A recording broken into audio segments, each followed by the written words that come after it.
how to instantly transfer money from TD Bank to RBC Bank. Hey guys, in this video, I am going to show you how you can instantly transfer money from TD Bank to RBC Bank. So make sure to watch this video till the end and let's get started. So the first thing that you want to do is open up the TD Bank website on your laptop or PC.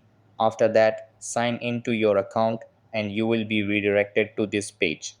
Over here, you have to click on transfer. Then click on with my accounts outside TD. After that, just enter the account from which you want to transfer and enter the account number of RBC Bank in two sections and then enter the amount as well. If you have not added your RBC Bank account in TD Bank, then just tap on this option and follow the steps to add a new account.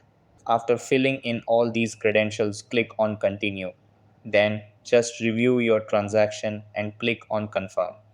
And your money will be instantly transferred. So that's how you can instantly transfer money from TD Bank to RBC Bank. That's all for this video.